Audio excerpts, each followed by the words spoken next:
Class 9th के student ध्यान दें, आगे आपका वार्षिक परीक्षा का विज्ञान का पेपर। तो देखिए हमारे पास आपका विज्ञान का पेपर 4 सेटों में आया है। तो पहला सेट आपके लिए मैं लेकर आ चुकी हूँ। तो इस वीडियो में हम आपको आपका पहला सेट बताने वाले हैं, क्योंकि आपका इन्हीं 4 सेटों में से आपका 90% पेपर आने वाला है। तो इन्हें आप जल्दी से देखिए और कंप्लीट करिए।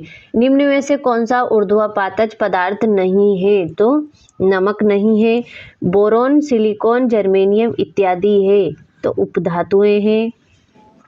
एटॉम शब्द का प्रयोग किसने किया? तो जॉन डाल्टन ने किया था। कोशिका में केंद्रक की खोज किसने की? तो रॉबर्ट ब्राउन ने की थी। पौधों में जल एवं खनिज का संवहन होता है, तो जाइलम द्वारा। विस्थापन में परिवर्तन की दर कहलाती है, तो वेग। तो इस तरीके से आपका पहला प्रश्न आंसर सहित कंप्लीट हुआ।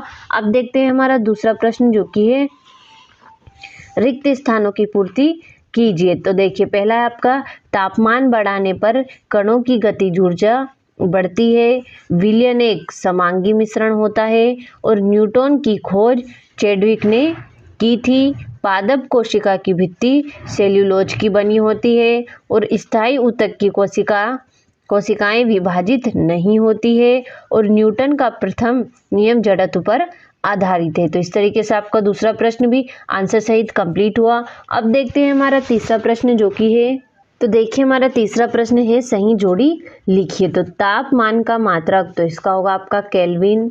जेल, तो जेल का होगा आपका जेली, पनीर, मक्खन। कार्बन, तो इसका होगा आपका सी। केंद्रक, तो केंद्रक का होगा कोशिका नियंत्रण कक्ष। आँख की पलक, तो इसका होगा आपका ऐच्छिक पेशी व अनैच्छिक पेशी। दूध में शुद्धता की जांच, तो इसका होगा लैक्टोमीटर। तो इस तरीके से आपका तीसरा प्रश्न भी आंसर से कंप्लीट हुआ। अब देखते हैं हमारा चौथा प्रश्न, जो कि है, एक वाक्य में उत्तर दीजिए। तो हमारे आसपास द्रव कितनी अवस्थाओं में विद्यमान होता है? तो 3 अवस्थाओं में। एक ही प्रकार के कणों से बनने वाले पदार्थ को क्या कहते हैं? तो शुद्ध पदार्थ। कैल्शियम हाइड्रोक्साइड का रासायनिक सूत्र लिखिए। तो CaOH2 होगा। किसी इलेक्ट्रॉन पर कितना आवेश होता है? तो 1.6 × 10⁻⁻19 कूलाम होता है। वेग में प्रति सेकंड होने वाली कमी को क्या कहते हैं? तो मंदन कहते हैं। 2 अथवा 2 से अधिक फसलों को निश्चित कतार पैटर्न में उगाने को क्या कहते हैं? तो अंतरा फसलीकरण कहते हैं। तो इस तरीके से आपका चौथा प्रश्न भी आंसर सहित कंप्लीट हुआ। अब देखते हैं हमारा पांचवा प्रश्न, जो कि दे रखा है आपका, सत्यासत्य लिखिए। तो देखिए कोलाइड एक समांगी मिश्रण है। किसी वस्तु का द्रव्यमान उसके जड़त्व की माप है। अल्फा कणों का द्रव्यमान 24 होता है। बल एक अदिश राशि है।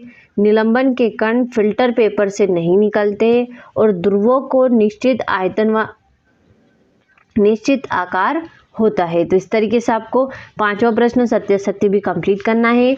अब देखते हैं हमारा छठा प्रश्न, जो कि देखिए, ऊर्ध्वपातज को परिभाषित कीजिए, उदाहरण भी दीजिए।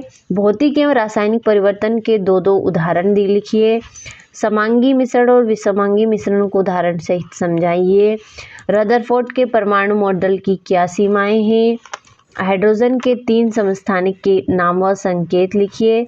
रंध्र के क्या कार्य है? देखिए अगला है हमारा, ये हो गया हमारा 12वां प्रश्न, 13वां हो गया, 14वां हो गया। इस तरीके से आपको इन सभी प्रश्नों को कंप्लीट करना है। बिना किसी डाउट के आंसर सहित कंप्लीट करिएगा।